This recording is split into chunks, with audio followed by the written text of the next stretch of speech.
think so. Welcome to episode 6 of my dad's podcast, where me and my dad podcast. How you doing today, Mr. Jones? I'm fine, Marlon. How are you doing? I'm cool. How did your day go? Uh, the same as every other day. What about you? Oh, man, I had to work today. How was that? I don't know. I felt like quitting. I Well- don't go to work to have to work. Gosh, what kind of mess is that? What do you go to work for? So I can fellowship with the people, that's in the office and stuff. Once I finish that, man, and hey, It's literally my least favorite part of working. talking to people in the office, Talking to people in general. I don't mind talking to them.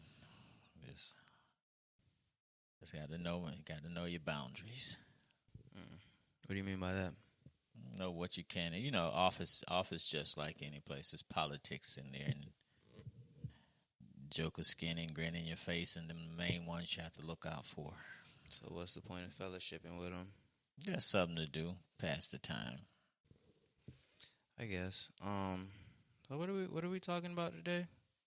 I was talking about the last episode of The Fresh Prince of Bel-Air. Man, the movie, it started off. Why are we I really didn't talking think about the last episode? I don't know. That's the one you say we were talking about. The last episode. I didn't say we were talking about the last episode. Okay, we could talk about the whole thing because I starting out and everything. I thought it was a dud the way they had Carlton acting all wild and crazy and on drugs and all that stuff. And then, man, this last episode, man, just renewed mankind. Why do you say it renewed your what in mankind? Renewed the fact that mankind is not so. I don't know. Oh, I don't know what word I'm looking for. I guess that's why I didn't say it the first time. So what was your humanity? What was your overall takeaway? I enjoyed it. I'm like you, and so in so many words, I'm like you. I don't think that they should have called it the Fresh Prince of Bel-Air because the way that they're doing it and everything, I like it. But they were trying to make the characters more like the old characters. Well, no, I take that back. I mean, the characters are nothing like the old characters. The only character that's like itself is the guy playing Will. I don't know how to feel about it. Did you watch the original Fresh Prince of Bel-Air a lot? Like, did you see? Were you an avid watcher of that show? No. I've watched it, and I watched it a lot, but it wasn't like every week I was sitting down in front of the TV to see the Fresh Prince of Bel-Air. I think I would have enjoyed it more if I've seen every episode of the Fresh Prince of Bel-Air at least like 5 times. Like, I've seen literally everything they have to offer, and I even watch it recently and stuff like that. I did a review of episode 1 on this channel. I don't know, some months ago when I first saw it, and I was like utterly disgusted. And now I really enjoyed the show. I really liked it. My problem is I don't want to necessarily like backtrack on everything I said because I still had problems with everything that I had problems with. It's just I feel like they kind of leaned away from it more as the show progressed. I always thought that like just from the perspective of the actors and actresses in the show, the writing, everything about it, like it warranted enough talent in these individuals to where they could have had their own thing. And I feel like it's impossible for me to talk about it without mentioning it wasn't as good as the Fresh Prince of Bel-Air. It wasn't as good. And it's like, I feel like to take any show that's in its first season with a bunch of actors and actresses that are just trying to get their feet off the ground, like get really known in the national spotlight, maybe even international. I'm not sure how wide Peacock spans, but I think that it's an unfair expectation for them to deliver in the same way as the Fresh Prince of Bel-Air. But that being said, that's why it's kind of ridiculous to have this modernized remake anyway. What I will say though is some of the things that were like small problems for me in the beginning kind of developed into large problems as the show progressed, and then the things that I had large problems with, I feel like a lot of it was rectified. Like it was an enjoyable watch for me. Like I said during the time period when we were watching it, I just hated every scene that they tried to take beat by beat from the actual Fresh Prince of Bel-Air. Like every time they reminded me, hey, this is supposed to be the Fresh Prince of Bel-Air, those were the moments that I didn't enjoy it. But every time they did their own thing and like they basically just established their own way, it was real good to me. My what I had to catch, what I took from it, and what I noticed as I started watching this first season is that the comedy aspect of it is not there like it was in the original Fresh Prince of Bel Air. They're more serious and more. They're not comedic. You, I you think that have was the some you point. have some funny things, but normally it's not like the original Fresh Prince of Bel Air where everything was funny. Everything they did was more comedic than anything else. They had this Fresh Prince is more it's more serious natured. Do you think that worked anywhere? I enjoyed the serious nature of it. I it was heavy at points for me, and I feel like there was they didn't even really have a character that played as the like comedic relief for when the situation was starting to become too heavy. And Mm. one thing that I will say is I feel like they tried to, because Carlton was basically that in the original Fresh Prince of Bel Air. Like, no matter what was going on, Carlton was gonna get a chuckle out of you. Like, he had very few serious moments where it's like he wasn't the one to break the tension. And then that was the same thing with Jeffrey and this Jeffrey that have this new Jeffrey. He's a gangster. He's not even the person who do he was a butler then. He's not a butler on this. He's a confidant. I I wanted to start this off after like I was in my mind imagining how I wanted to like attack this on this podcast. And a couple of episodes in, while I was still not enjoying it, I wanted to start off with, okay, well, like, what what do you like? Like, what changes did you like about the show outside of the serious nature? And no. As I started to watch an episode after episode, and we really got into the season, I start enjoying all of it. I think it's as good, if not better, than the original Fresh Prince now. It's not better. It's not, or it's not as good. Like you said, you were an avid watcher of the original, and I watched it and I enjoyed it, but I like the serious nature of this new Fresh Prince. My first, when I was, I hate the girlfriend though. She hadn't been around long enough for him to be so madly in love and trying to change who he is and all that. I'm getting into this last episode. You can tell. all right, when I thought about that, my first answer was Jeffrey. Like, yeah, I like Jeffrey being the funny, kind of goofy a little bit butler around the house. I feel like his dedication to servitude while still maintaining self-respect for himself spoke to like society in a way that I really enjoyed. But like this new gangster, I make a call and somebody turns up dead, Jeffrey. Like I like that. If I was gonna hire a butler, like I'm definitely leaning more in that direction. And then I feel like it opens up a door moving forward for, I don't want to say more character development, because they did go. Jeffrey had his episodes in the Fresh Prince where we spoke about him specifically, what was going on with him. But I just feel like it leaves his character more open to development, moving forward. So I liked Jeffrey a lot. What I also really appreciated was that Jazz was like what I think Jazz should like. If I had to say there was anything that they did better than the original Fresh Prince of Bel Air, was Jazz. Like, it didn't make sense for him to be this, like, the way they treated him in the Fresh Prince of Bel-Air made him seem smelly to me. Like, I just get the impression that he doesn't smell good. Like, it was just like, I always wanted him to really, like, have that, like, because if you, like, look at Jazz as a person, he's so cool and reserved and laid back, and I feel like they really channeled, I feel like they got more of actual DJ Jazzy Jeff in their representation Jazz in this new one than they did in the old one. And he was less like a beating block. Plus, a part of me just always wanted Hillary to give him a shot. Like, come on, like, he's consistent if nothing else. This man's been thrown out of the house by your largely overweight father more times than we could count. And if I'm not mistaken, I don't know if I read this in Will's biography or if I'd seen it on an interview somewhere. That's the same clip that they just put in every single time he gets thrown out the house, which is kind of hilarious to me. Yep. But and I like the new Jazz as well.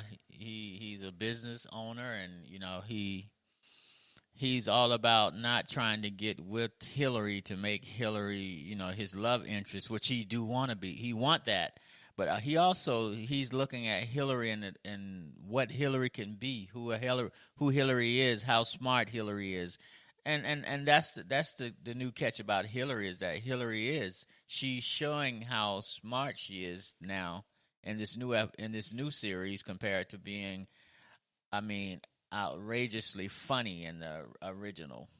I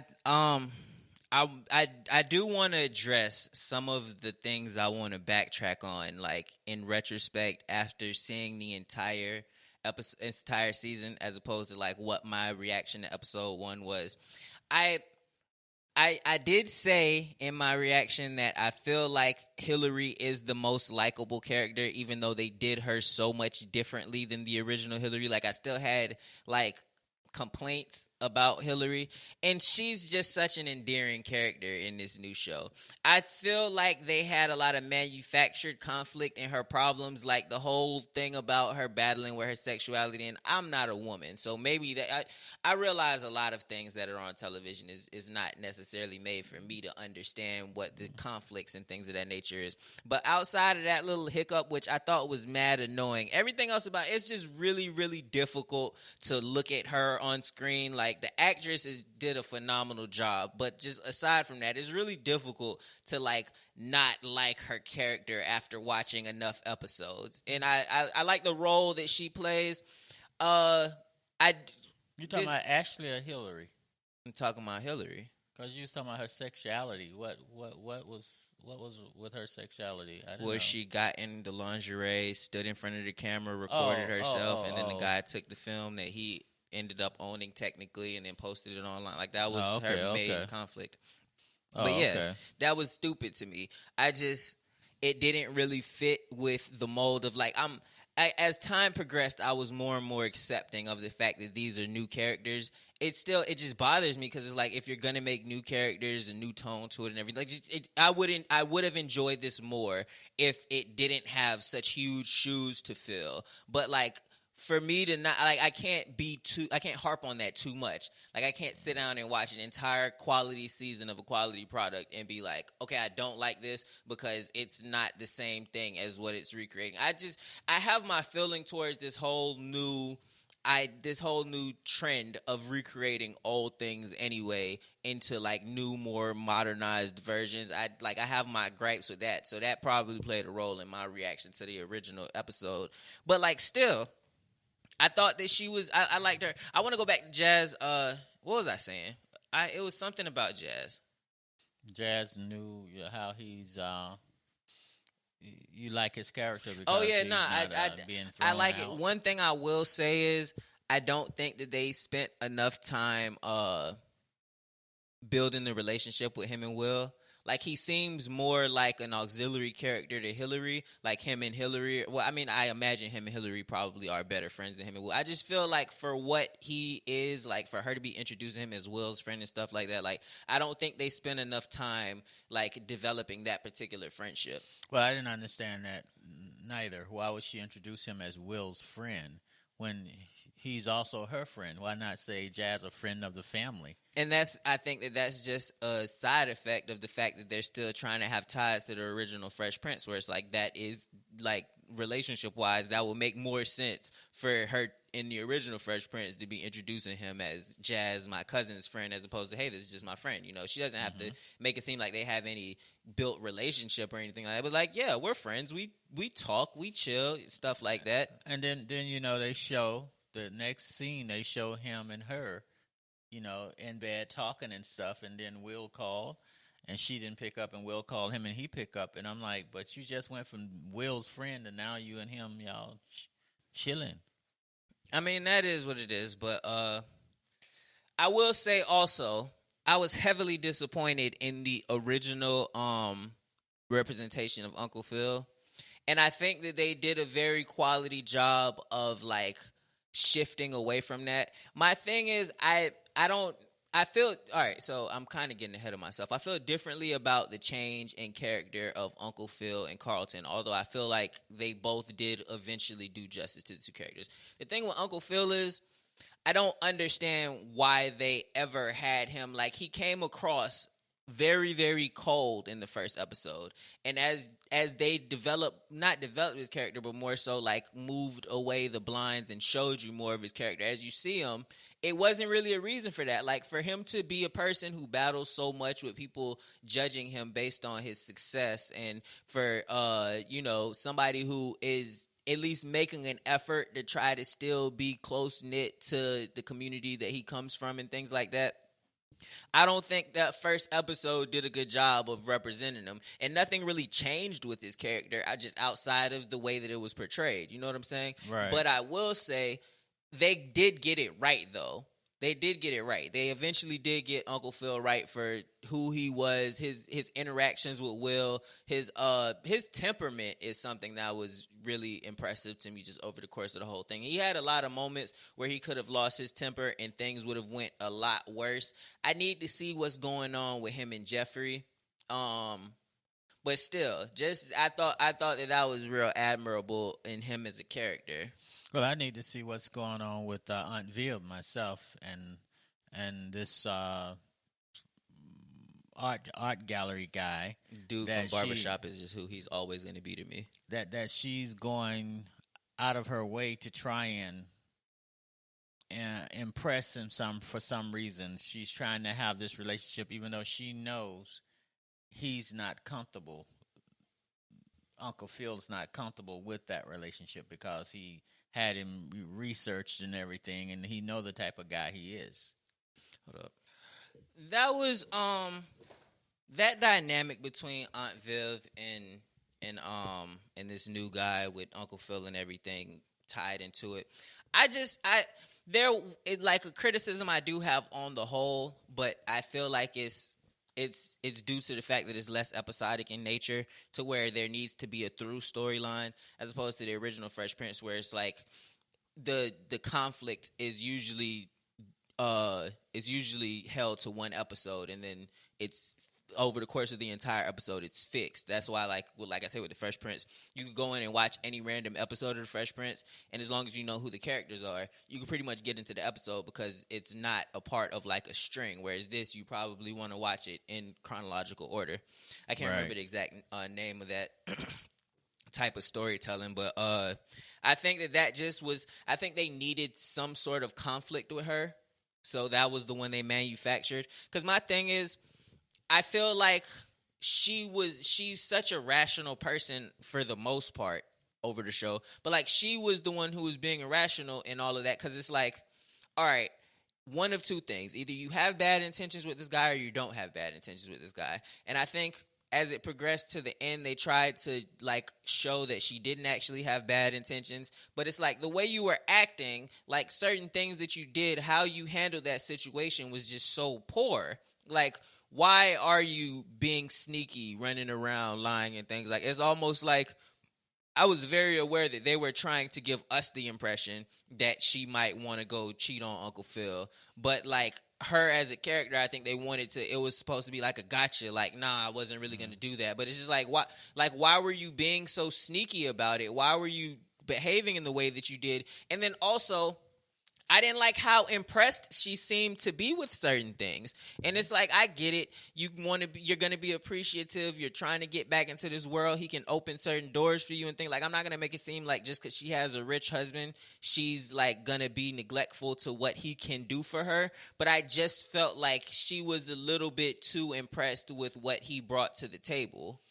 Well, I guess me being a little older, I looked at it a lot differently because I realized that dynamic force between men and women still existed, where for some reason women feel that men are in control and have all the control, and they're still fighting. And everything that you see happening on TV now, any scene with a husband and a wife, that they want to give this wife more control than she actually would have in real life.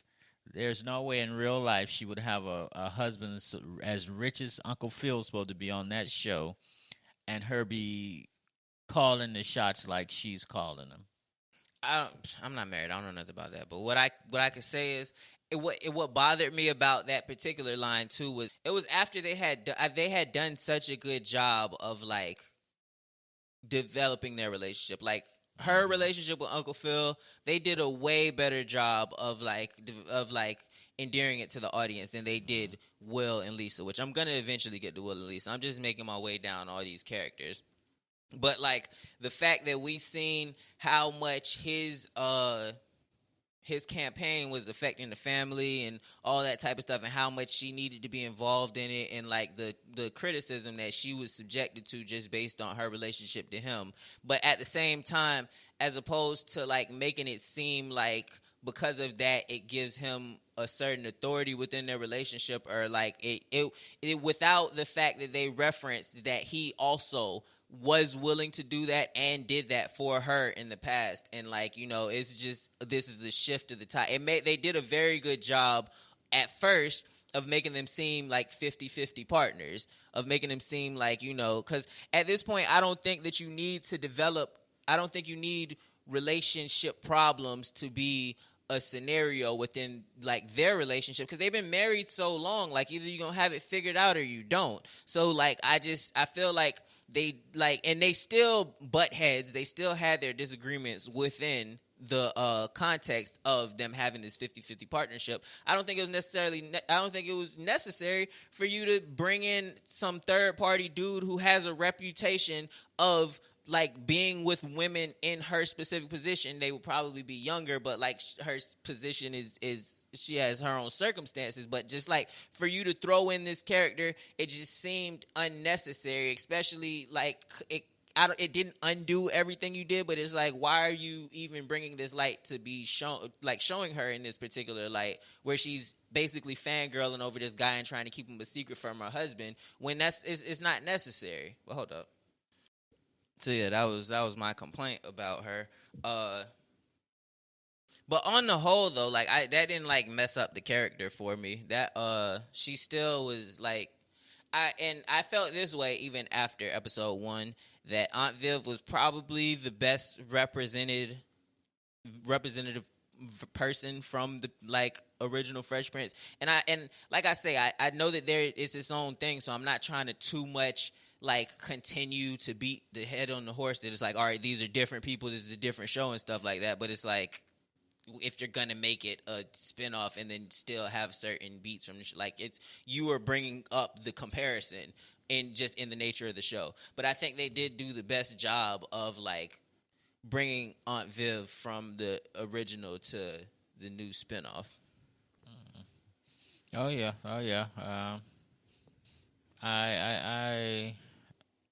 I like the dynamics, but I think that a lot of times they are trying to create some type of conflict among them. And it's not all the way necessary. Who else is there? There's Then it's Ashley now, and this Ashley at 12 years old, she thinks she's gay. I understand that homosexual representation is a big thing in media these days. I didn't get that, like, and then I think that and this is one of the things where I was like, some of my smaller issues became bigger issues, and some of my bigger issues became like smaller or non-existent. Because at first when I seen that they have Ashley as an older character, and she, even her character within itself is older than she was in the original, even comparatively to the other people in the show. Like in the original, Will was 16, Carlton was 16, Hillary was old enough to where she had gone to college and dropped out already, while Ashley was 9. But in this show, Ashley's 12, and like I said, she's played by a 16-year-old.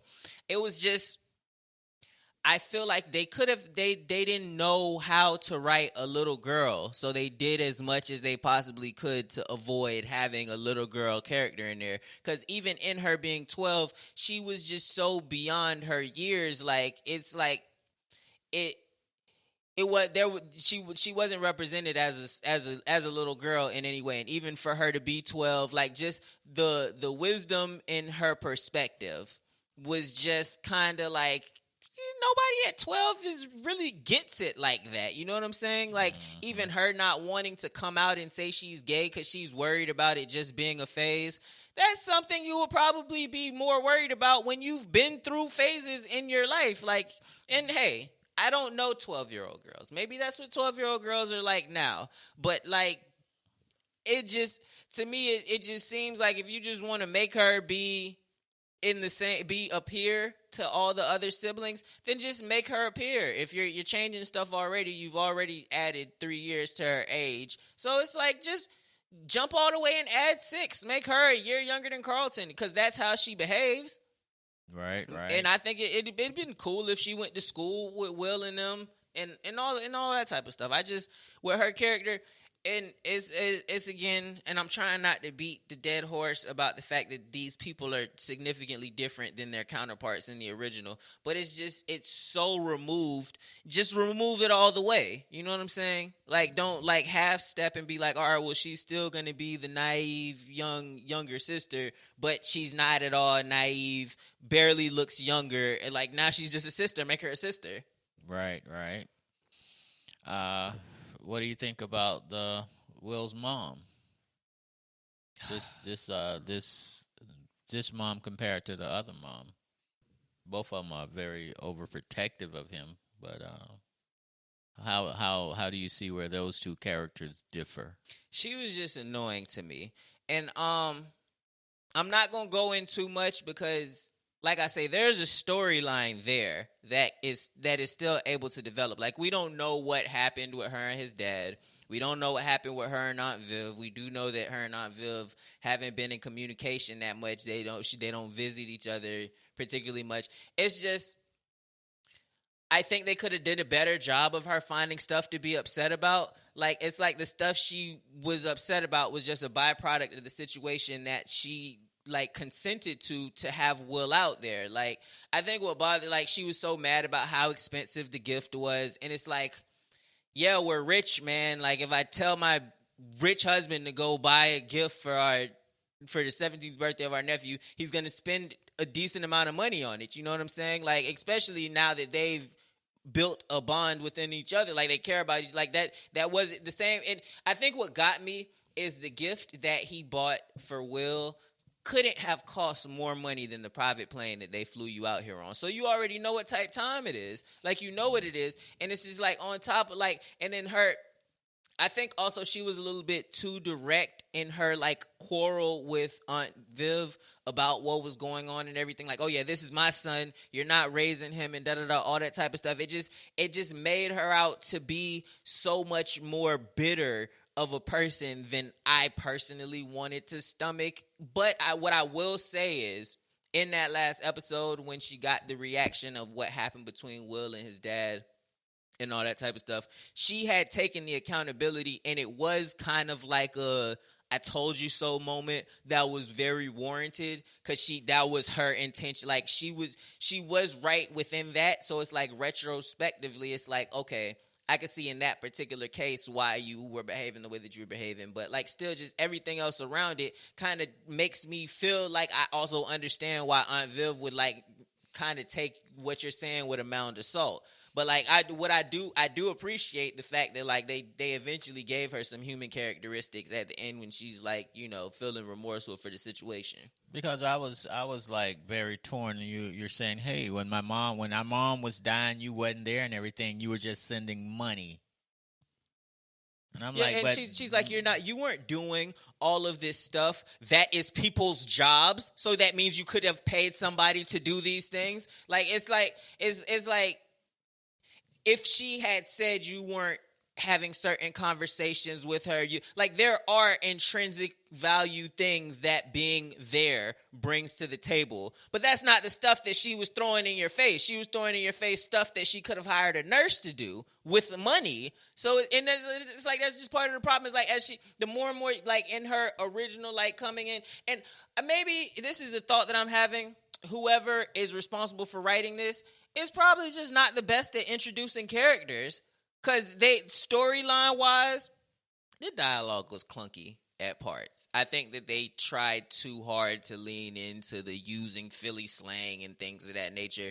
But like it was good. Just the introduction of all the characters was just very, it was like they wanted to subvert expectations too much in the way that they introduced every single character. And it's like you clearly possess the talent in like creating in scenarios and all, like you possess the talent to make a good show. You don't have to try as hard to get these characters to like basically make a stamp onto our brain, especially if you're going to take characters that are as so well known and as popular as these characters.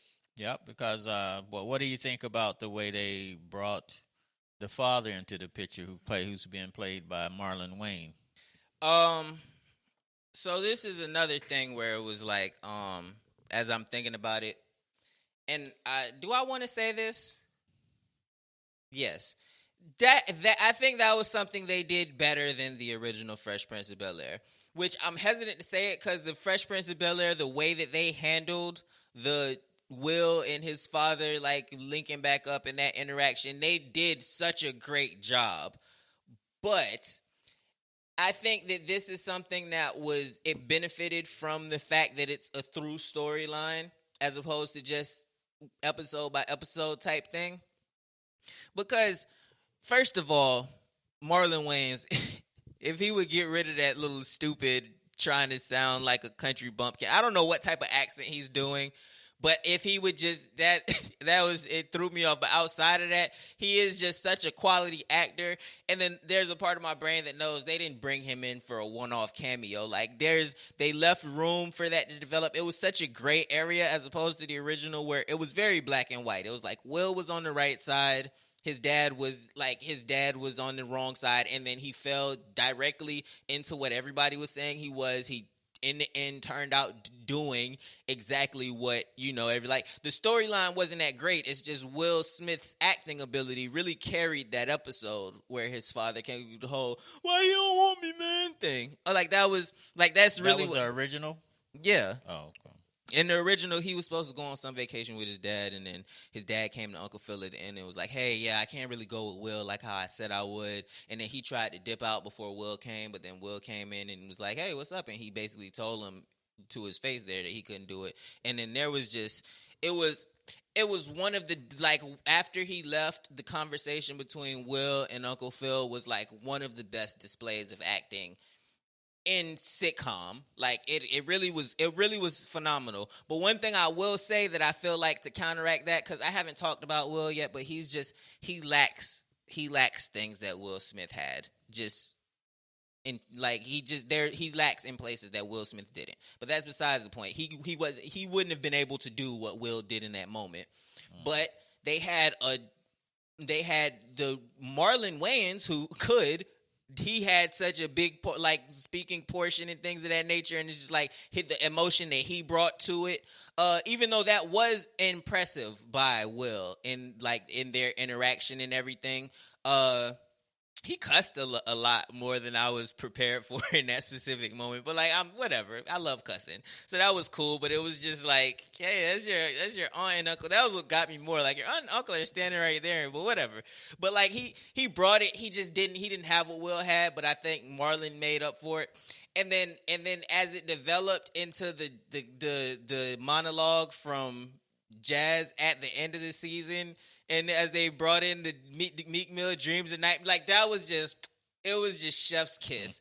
And that's one thing, I cannot wait to see where that goes. And I will give it to them as having done that better, especially if they somehow are able to rectify their relationship, which I can say after one season that I think that that's something that the writers and directors and stuff are capable of doing, because they brought Carlton around in a way that, like, had you told me 3 or so episodes in that they would, like, because I knew eventually he'd become cool with Carlton, but I just thought that it would be done terribly, you know what I'm saying? And it's like the way that they did it, like they never took me out of it to where I'm like, yeah, this is BS at any point while they were fixing that. And it was like it was bothering me so much, the whole thing with Carlton and Will, because it's like Carlton was saying things that was so not very thought out from the perspective of an African American, and it had obvious corrections that were needed. And Will, who is like, he showed the propensity to understand the flaws in Carlton's arguments, never verbalized them to Carlton, which, I mean, I could feel where he's coming from, where he was like, you know, hey, like, we keep talking to each other like we're gonna change each other's minds when we're not. And it's like, yeah, I get it, but, like, still, I would have rather you to just been like, yo, this was stupid what you just said, and this was why. But, like, the way that they eventually I think he got over the Lisa thing too much, and I think maybe somewhere somebody realized that whole subplot of Lisa being his ex was dumb anyway and unnecessary, and kind of, like, was holding back the show. So I think that they just made, because he really got over it in a way that it was like, if you're gonna get over it like this, then you should have gotten over it a while ago. You know what I'm saying? But so yeah, I was talking about the dad, but, like, yeah, if they can find some way to kind of rectify that relationship on screen the way that they did Will and Carlton's, then I'll really be I'll be very, very invested in that particular aspect. Like, I am looking forward to a season 2 if there is a season 2. Yeah, because I feel that the mother's gonna play a major role in actually rectifying the problem between Will's dad and him, because she, like you said, when Aunt Viv told her what happened and everything, she took a lot of the blame.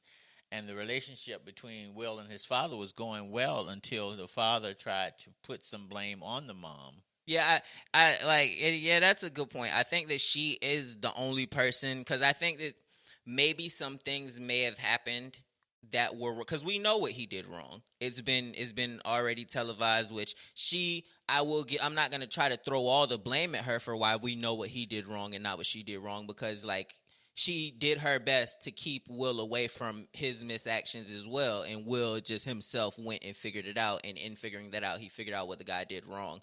But I think that she's the only person who could be like, all right, well, I did these things that you probably don't, look at me as this type of person, or you probably don't want to accept or whatever, but, like, that is the reality of the situation. As a growing individual, I did these things, he did these things, he was wrong, I was wrong. But while we're all here, what's up? And the fact that Will reacted so strongly to it, I think he'd be more open to it than maybe you would be led to believe based on how their first interaction went. Like, I think a part of him still does want to have a relationship with this guy. I think after talking to the guy, he was like, yeah, this guy is pretty cool, you know what I'm saying? So, And he was remembering a lot of things that they used to do before the dad went to prison, before the dad left, as he saw it. So yeah, I think, and I don't know if I already said it, but I just feel like that just comes from the fact that there is a storyline there. Like, you have more time, you have over the course of episodes to really flesh that out. And I don't think they paid Marlon Wayans what they got to pay Marlon Wayans for just a one-off. Like, and then to bring in Marlon Wayans for a one-off, kind of like the guy from Barbershop. I feel like he's gonna play a role in it moving forward too. Just like, why else would you could have just got some unknown actor and put them on there? If you're gonna get this guy, then I would assume you would have him stick around. Oh yeah, oh yeah. I just because of the way people write now, and because of how warped writers' minds are, I just think there's going to be more to that relationship with him and Aunt Viv than necessary just to create some kind of conflict. What made me uncomfortable is when she had come to him to show her appreciation or whatever. He had to be the one to be like, so how does your husband feel about this? And then she spoke for Phil without, they didn't show us at least that he had given the green light, that he was completely over everything that he had mentioned the very last time he spoke about it. Last thing I saw was they were in the hotel together and they had rectified their relationship, and then she made him leave, which was like, for what? Like that was an example of me being like, why are you moving like this? Like, how does it hurt for him to be here? You know what I'm saying? Like, Right. he was doing the right thing and being like, all right, well, and I'm not going to pretend like that wasn't a bit petty. I think that they tried to make him come across as insecure, but like, I feel like there's a thin line between insecurity and just observance. And the thing is, they couldn't make it seem like he was just insecure. Jeffrey had did all the looked him up and did all the research, so he had the information. He had every right to be skeptical about this guy. Exactly. That's what I mean when I say there's a very thin line, because it's like, all right, what you might look at as insecure is like, well, I mean, if you're displaying certain habits, then it's like me being skeptic of you no longer becomes insecurity. It just becomes like my eyes work. You know what I'm saying? What's your angle? But like, I hope that they don't do too much with it. Like, it's and it's hard for like modern TV shows not to have some cheating moment in something.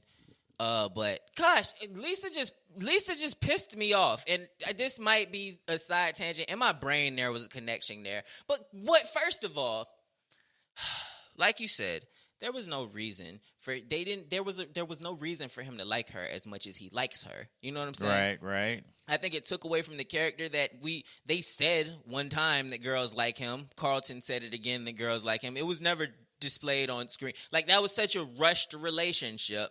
And then she's just so freaking selfish. Like, and it was all stomachable. First of all, the fact that I didn't tell you that I'm here because I went to jail. I told you I'm here for a better school. That is not a lie. That is a true statement. Like, what was going on in Philly was bad. I'm coming to Bel-Air because it is a better neighborhood, better school, better surround. Like, all of that stuff is true. It's not like I was going to a better school in Philly now. And the fact that I have legitimate reasoning as to why I did not mention a specific thing, which you're only mad about because Carlton threw it in your face when he's stupid. Like, why is that even such a big deal to you? Like, your dad is a lawyer. He got your cousin out of jail. That's complete. Like, that shouldn't have even been a thing. Like, that's more what I said when I said I had a lot of problems with certain manufactured conflicts. But I guess if you're going to have a through storyline, you're going to have conflicts. So it's like, okay, whatever. You just could have been more sly about creating them. But that was dumb at all, especially for you to have been throwing a party at your house. The police come, they about to press you, and then her dad, who's the police chief, gets everybody out of that situation. And then your dad made sure that it went away. So it's like, okay, this idea, let me calm down. This idea that people in these positions where they can remedy those types of situations just wouldn't. And then they kept saying he broke the law, but they didn't say how, because like he didn't. Like, he probably leveraged his I don't want to say authority, but like his position. What happened is that he had one of his friends who was judge, who was supporting him to become governor, had called in a few favors for him. So technically, it wasn't even Uncle Phil that did it. It was a friend of Uncle Phil who. Whatever it was, favors. I just think that it's a bit of a stretch to even refer to it as breaking the law and making and then the fact that they even tried to make something where Carlton's mad at him now because he did this. Like, it was just do better if you need to do that. Do a better job of it. But back to Lisa. The fact that she made such a huge deal out of that is like, what? Oh, the fact that she made such a huge deal out of that is like, bro, you're being irrational. This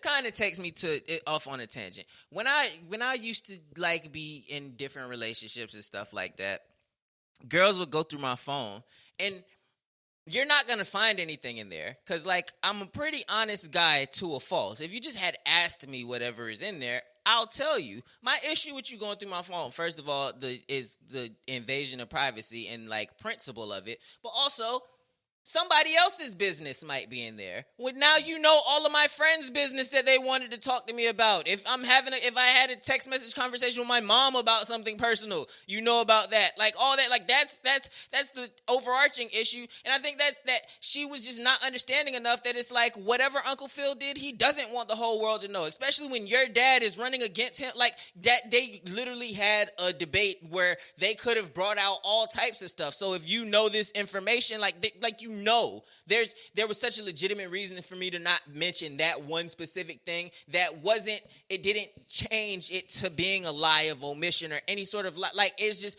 that conflict. And then I was able to stomach all of that until Carlton's beating on her door in the middle of the night. She answers the door and Carlton says, "Will is missing." She get an attitude. He stood me up. Did you not just hear the words that came out of my mouth? This man is missing. What, he's supposed to be missing but still show up to the date with you? Like, are you dumb or stupid? Which one? Like, it's just,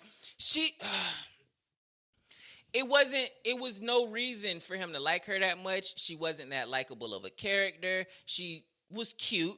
She was cool. I'll give it to her.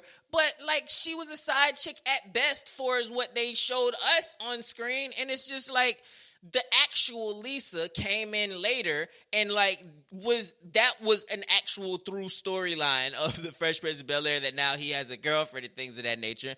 And it was just, there was so much more development there that would make it to where it's like, okay, if Lisa wants to have an attitude with Will in the original, then it's like, all right, cool, we get it. That, like, I knew it was a problem. I knew it was a problem from the fact that they introduced her day one. And then, like I say, the whole Carlton thing was just stupid. I guess there was some development in him showing up when Carlton was supposed to read the poem and then doing it with it. But that doesn't show why I like you more. That should show why you like me more. Like, it's just, it wasn't well enough established why he will put up with her nagging for her to have nagged so much about such stupid stuff. Yep.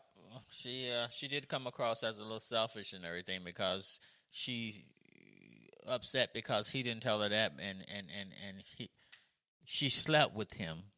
That was your choice to sleep with them. Why are you throwing this in my face? Like, oh, you lied to me and then I slept with you. Shut up, because this isn't one of those type of situations. I know what emotion you were trying to invoke by that. This ain't that. Like, and I've seen it firsthand a million times where it's like, all right, I'm going to just tell you whatever I can tell you to get you to do whatever. Yeah, because he even asked her, hey, you sure about this?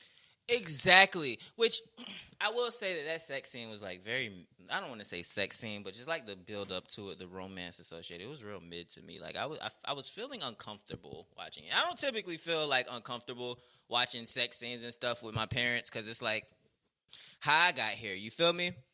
But they actually took me to a laboratory. They got my sperm and they artificially inseminated your mom.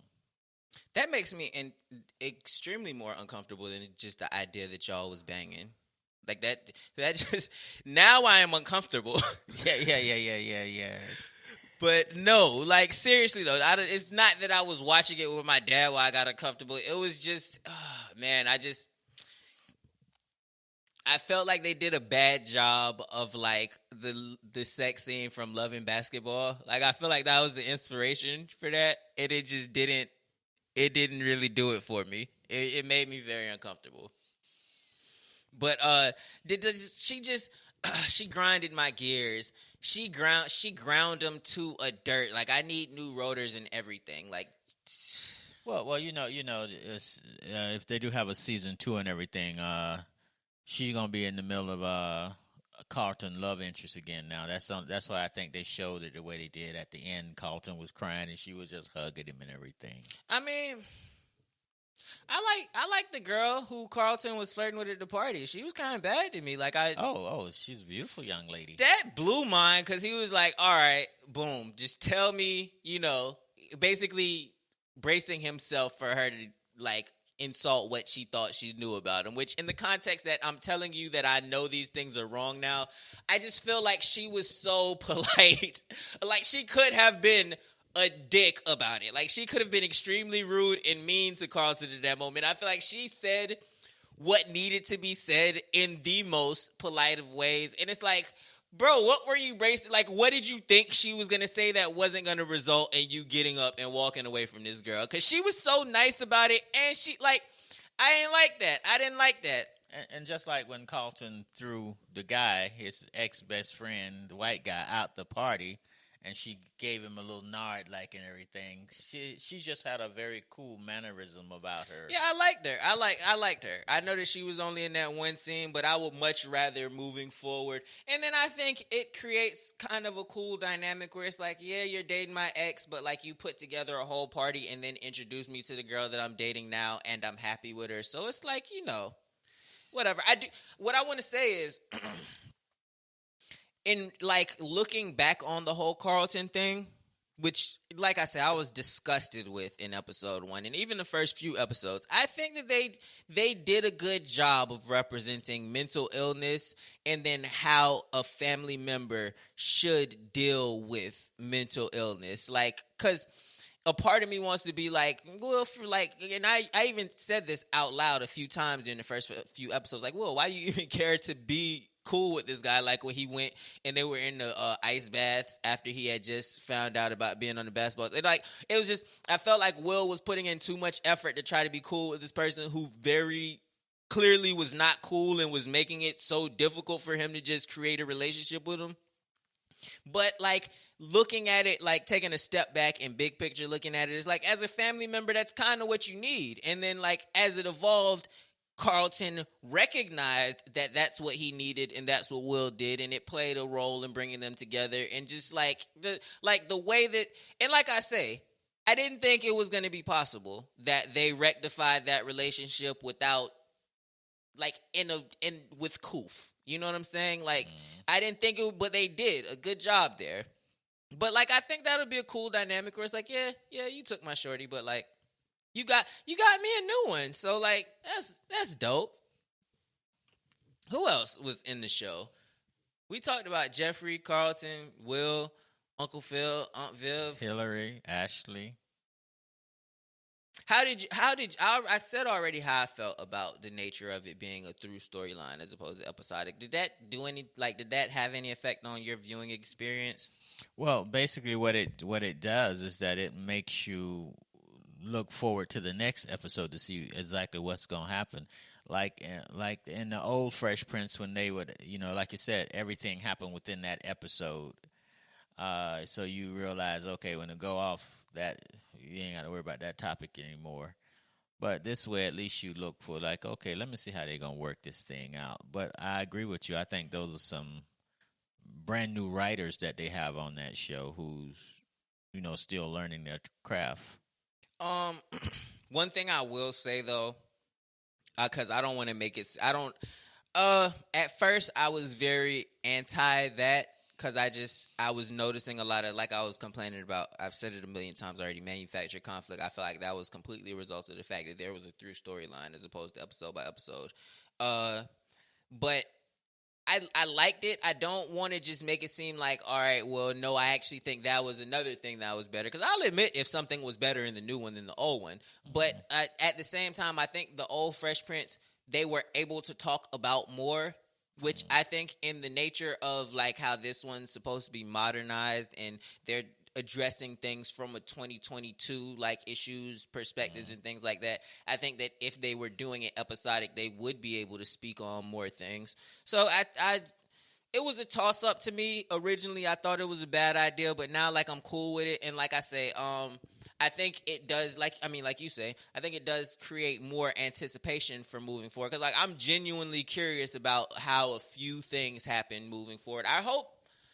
I'm kind of all over the place. I do hope that they don't make some stupid happen with like Hillary and Jazz. Like that's cool. I think they got a chill thing going on, and I think that sometimes in TV shows they have a problem with just a chill thing going on and letting it be that way. And I don't mean casual when I say chill. Like if they decide to be in an all-out relationship, claim each other, whatever the case may be, that's cool. Like I wouldn't have a problem with that. But like you don't have to manufacture conflict within that too. Like I think that the problem that they did have that they ran into, it was done well. Like that was one of those things where I didn't think it was manufactured conflict. It was just like things happen, which is the best type of conflict in my opinion. Where it's like, yeah, things happen. Like she was going through some stuff where she was still trying to, navigate this new world that she's trying to have her career in, which I personally think that I don't think she gets enough credit for what she has already established, but that's besides the point. But like, and then so she made a decision to like move a certain way. He didn't like it, but then he didn't go out and do some stupid, disrespectful stuff to her. He just kind of took a step back. She came back to her senses because of something that happened in her life where she had individual growth, not just because her and Jazz were at odds about it. And then she apologized. And then they made a joke out of it. Like that was one of the moments where there was some comic relief added into it. Like it was good. Now y'all are good for his conflicts with them. Y'all are cool. Like, you know what I'm saying? Just let them, if they decide to just be friends or if they, whatever the case, just leave that one alone. I'm almost 100% certain that they're going to make her friend who she's getting ready to start to working with, the model lady.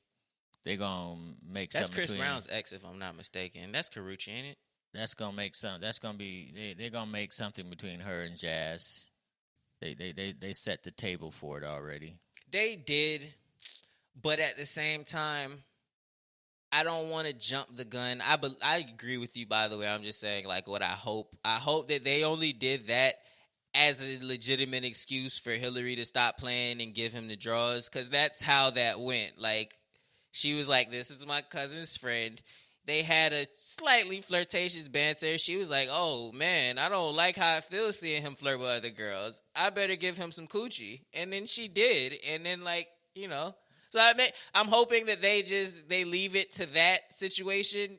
But, like, I could see how you're saying that they could make that grow out into something. Which I don't think in that case would necessarily be manufactured content. I just don't want to see it. Just let them be. I love what they did with Jazz. I agree. I love what they did with Jazz, like from him, like having his own business, but like still be.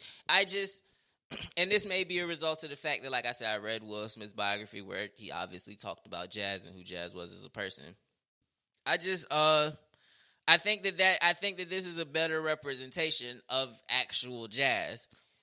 Although, like, and right, Will is what, the executive producer or something. Mm-hmm. So if he had anything to put, he was going to put Jazz in a better light than the one Quincy Jones had him in. Because he wasn't necessarily in a bad light. It's just it wasn't enough. It wasn't enough, like, it was too much down and not enough up with him. I'm not, the word's not coming to me, but it's just like he was just always the joke, never the joker. You know what I'm saying? Right. That was a Spades reference. Did you get it? Like the big joke. I thought when I said it, I was like, "That's kind of fire." In my head, I was like, "I don't know if he'll get it," but like I said, I was like, "That's kind of fire." But like I think that was a great reference. So what else? What are your predictions for season 2? I'm not sure. I see a lot of storylines that may occur, which I hope don't occur. I don't want Aunt Viv to fall into that little trap of having an affair on Uncle Phil, and then they have a manufactured conflict that's going on there. I'm hoping for some way that Jeffrey come back, because I did like Jeffrey character. Jeffrey, I like the gangster Jeffrey. I'm hoping that Jazz and Hillary actually has a nice relationship, and they get Ashley off this little, she thinks she's gay or whatever thing, because I thought she was liking the little boy, the little girl who she's supposed to have been attracted to, not even gay. To be honest with you, I was less upset by the fact that she liked the girl and more upset by the fact that the girl was white. Oh, really? Like, it was like, first of all, she's the most mayonnaise girl in the world. Like, if y'all had like, that would have been a nice role for Zendaya. So Zendaya's like 26 years old. That wouldn't have fit. Who is Zendaya? I'll show you a picture of her when we get off. But she was in Spider-Man and stuff. Like, if y'all had like a little cutie there, I'd have been whatever. You know what I'm saying? I thought she was kind of abrasive with her conversation with the pastor about wanting more people that are gay, like in higher roles in the church. And it's like, at a service level, I could understand the sentiment, but it's like in practice, like practically, how do you want him to do this? Do you want him to go look for gay people and be like, hey, do you want to be a higher member of the church? Or are you under the impression that there is already gay people that are trying to be higher members and he's stopping them? Because that wasn't very clearly communicated in his response. Yeah. So it was just like that was a bit abrasive to me, but I think that was more so just left there as an Easter egg for her mom to notice, and her mom seems to be cool with it. Like, I hope that they don't try to make the stereotypical black family outcasting their child for being gay thing come to light, because that's so outdated at this point. And the thing is, in real life, speaking real life, when your child that young, supposed to be 12 years old, come to you with something like that, you have to be understanding and everything, because you have to be willing to realize that this person is going through phases now. She don't know who she is. She don't know what she wants. You don't want to discourage her, because, hey, to each his own. But you're not going to be supportive of that, not at that age. That's why I think Dwayne Wade was a butthole. Him and his wife. My thing is, it's levels. It's levels to the LGBTQIA question mark, whatever. Whatever. I don't know what it's levels to that. I might censor that out. It's levels to that though, but like, if he came out and said he was gay and they were like, hey, we got a gay son and we just accept him being gay, I wouldn't be against that. It's like, because, hey, like, he's, but he said he was a she, like he's a girl, and y'all are like, and I think my largest issue with that is, and no issue with the transsexual community, because it's like, I don't understand y'all enough to have a problem with y'all. My problem with this specific situation is, boys and girls, you don't spend the majority of your life like that. Boys and girls are just little versions of men and women. So if you're going to tell me that you are a little girl, then that means you think you are going to be a woman. And I don't think you know enough about life or women to be like, I'm gonna be a woman one day. Like, I think that's where it becomes nonsensical to me. The whole idea of children changing their genders, because being a boy or a girl is way more temporary than being a man or a woman. And even as a little boy, you don't all the way know what a man is, but it's like you already have certain biological predispositions to take you in that direction. So for you to be like, all right, well, I think that's wrong, I don't know that you know enough about women to say you're going to be one for the next 50 years, 5 years from now. You know what I'm saying? Right. But I didn't want to get off on that. That just came to my mind, just, thinking about that. But yeah, that was crazy when I first heard that, and the gay community lifted Dwayne Wade up like, hey. And I think that little boy was just saying, I need attention, parents. And I think that's my beef with it, because I feel like when that happened, Dwayne Wade, he jumped so quick to be like, yes, I agree with you that you're a soon-to-be woman as opposed to a soon-to-be man like you're biologically dispositioned to be. And I feel like he did that for more political and image reasons than because he genuinely felt like that was the truth. Like, I don't necessarily feel like I definitely don't feel like he should have shunned his son. I'm not sure how I should classify this, because I don't like to misgender people. If you tell me you're a girl, I'm going to call you a girl. But, like, you're not my kid. I'm not raising you. You know what I'm saying? But, like, if you tell me you're a cockroach, I'm finna tell you, I'm going to refer to you as cockroach. You know what I'm saying? Like, whatever the heck you want to be. So it's like, it just feels weird me saying his daughter when it's like, I do kind of disagree in this particular context. But still, I don't think he should have shunned his daughter. But at the same time, I think that he should have maybe, as an adult looking at it, tried to view it from different perspectives of what could be going on. Like how you say, she probably just wanted attention, at that point, or whatever it could be. Because I'm sure with her having two famous parents, that they're not as around as they maybe should be. A lot of her influences in what's raising her is probably what she's seeing online and stuff like that. And when people go through trends online and decide, because not every single person that's transsexual is genuinely suffering from gender dysphoria. Some of it's just the phase. And it's like, but that never gets highlighted. That's never brought to the light. You know what I'm saying? That is just every single person who makes this decision is just so strong and powerful and all of that type of stuff, the way that they tell it on TV. And I could understand it from the perspective of, well, you don't want to create a culture where people are treated a certain way, particularly violently because of who they are. But at the same time, and I hate being one of those people, what about the kids? Because nobody cares about the kids. Half the stuff I watch is massively violent that has to do with drug dealing and murdering. But like, we are literally talking about a kid right now, so that's the only reason why I'm bringing that argument into it. It's like, they don't get life like how we do, or most people that are deciding to transition. And it's like, not everybody...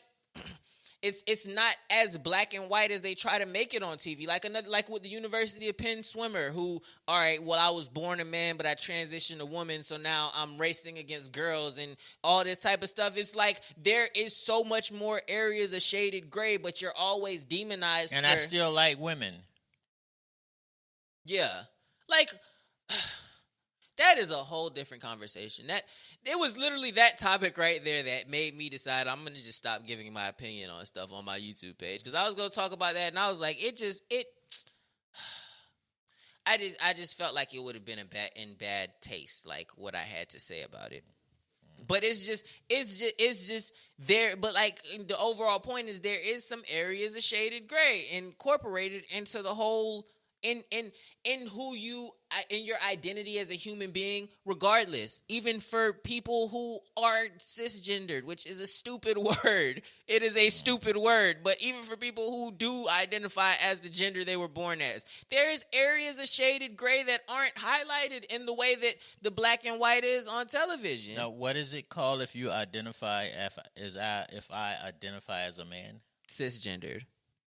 So now I have to say I'm cisgender. It's the stupidest thing ever. It's the dumbest thing ever. It's stupid. It's dumb, but whatever. They got words for it, so I use them. Like, that's my thing. I feel like our relationship with words shouldn't be...